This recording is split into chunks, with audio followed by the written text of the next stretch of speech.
Ladies and gentlemen, welcome to the Beautifully Broken podcast. I want to talk about biological medicine, which I am certified in, and it's been a cornerstone of my understanding of health. So, in biomed, robust wellness and health is achieved by maintaining a healthy biological terrain. That refers to the body's internal environment, its pH, its extracellular matrix, the cell health. And when the terrain is disrupted, we get illness. So, terrain theory, which is conceptualized by French scientist Antoine Béchamp, I used to say beach camp in high school. He proposed that the body's internal environment, the terrain, the milieu, is the key factor in disease development. And it is suggesting the idea that the illness arises from within when the body's terrain is imbalanced. And the contrast to that is, of course, germ theory, which is championed by Louis Pasteur. And that asserts that external microbes cause disease, that regardless of the body's condition, the disease is from the outside. So these opposing views continue to influence modern discussion today on health and medicine, and today they highly trigger social media algorithms. And from my understanding, both theories, as we often see in life, can be held in a simultaneous truth. The one that I tend to focus on is the aspect where I, Freddie Kimmel, have impact and control and immediate agency. So this is a test for the audience. Do I have more impact over outside world or inside world? Please yell it from your car or wherever you are listening. Say it out loud. Let the world hear it. If I have a genetic predisposition to diabetes, do I live my life, this is a question, in reckless abandon in the sugar aisle in the grocery store and wait for my time when insulin is necessary? Or, choice B, do I impact my internal environment with clean food, exercise, stress navigation, and movement? Again, I'll let you answer at home. I love the image that biomed uses for the body and which it compares it to a fishbowl, where maintaining a clean and balanced environment is essential for health. We can all visualize this, a beautiful fishbowl with rocks and bubbling oxygen. So just as the fish need clean, oxygenated water with the right pH, the right nutrient levels to thrive, our cells depend on a balanced biological terrain. And if toxicants, environmental toxicants, waste, pathogens, if they start to build up in the extracellular matrix, much like the debris in a fishbowl, it disrupts nutrient flow, oxygen, and balance within the cell. We get cellular stress, we get oxidative stress, we get rust, we get disease. So proper waste elimination and maintaining this internal milieu is the key, in my experience, in my opinion, to robust wellness, right? We're all going to come across different outside factors. But what is my internal? I don't like immune system. I like internal shield. How strong is that? So in conventional medicine, the focus might be giving the fish in that dirty tank a course of antibiotics. In a longevity spa, they may give them light or pulsed electromagnetic field to keep them swimming a little longer. But in biological medicine, the priority is to clean the water and to maintain that internal terrain or milieu. Today, I would tell anybody struggling with chronic illness and asking me, where the hell do I start? I would say, like all great journeys, you start at the very beginning. You're going to take one step at a time, and before you know it, you've traveled a great distance. It's not unlike that Chinese proverb, how do I move a mountain? I go one stone at a time. And then the actionable advice, not just an inspirational saying, I would offer, like building a home, we begin with a strong foundation. So for me, I have a list. My list of foundational awareness begins with flooding the body with nutrition, detoxification and drainage, pH balance, hydration, movement and circulation, nervous system navigation, sleep, deep rest and recovery, and environmental toxicant reduction. Imagine there's a checkbox next to all of those. So let me give you some examples. My movement and circulation, that could be for the day, I want to be sure I do 10,000 to 15,000 steps, and I want to go to the gym for 20 minutes. For my detoxification and drainage, that could be ensuring I have a complete bowel movement, at least one, that I'm jumping on a large trampoline, that I'm in the sauna 3 times a week, sweating out my environmental toxicants. The sleep deep rest recovery, that could be tracking on my BioStrap, ensuring that I'm getting sufficient deep sleep, looking at my sleep latency, how long it takes me to fall asleep, and that I'm not having excessive interruptions in that pattern. And so I just kind of have that list, and it's so basic, and it will make such an amazing impact in your life if you could have just a gentle awareness around that. So in our medical system, your medical system, my medical system, the foundation, it's often skipped. And again, it's whatever story you want to tell, but I don't think it's out of arrogance. I don't think it's out of malice. I simply think it's due to a lack of understanding, time, training, and urgency.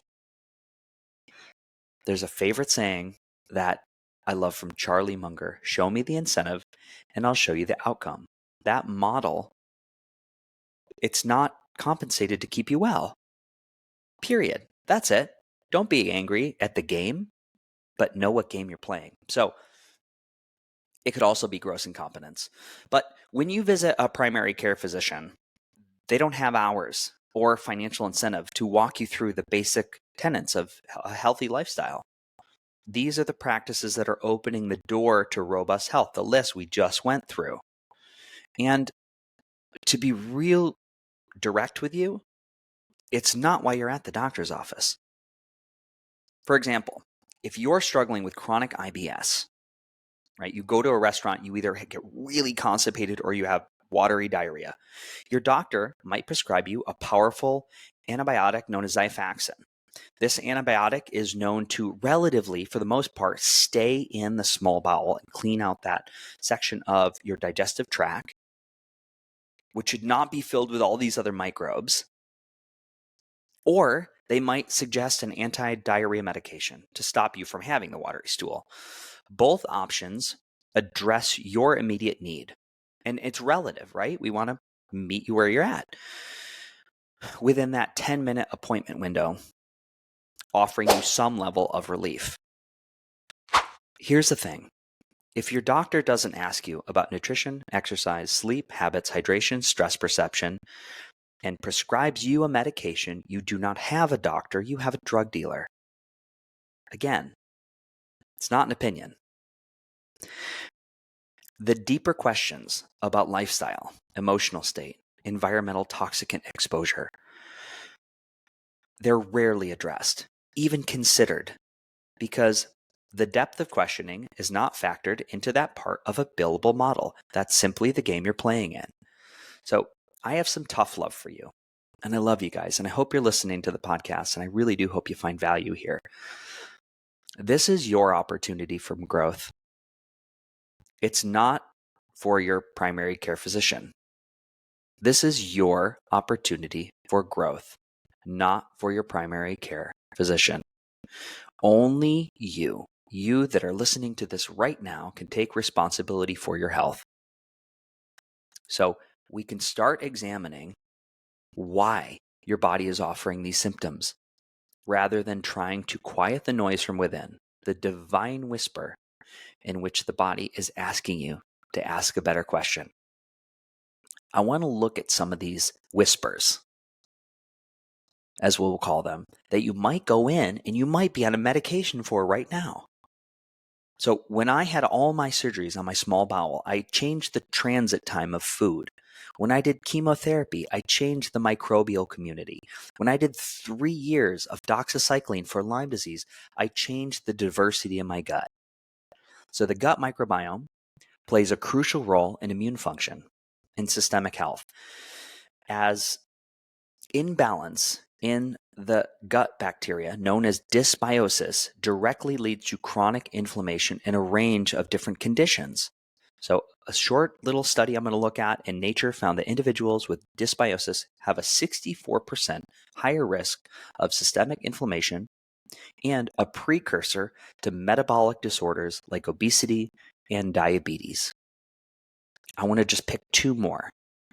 Let's talk heavy metal toxicity. So metals like mercury, lead, cadmium, the big three, accumulate in the tissues. They cause oxidative stress and mitochondrial damage. They lead to disease. Mercury exposure increases the risk of neurodegenerative diseases like Alzheimer's by 68%.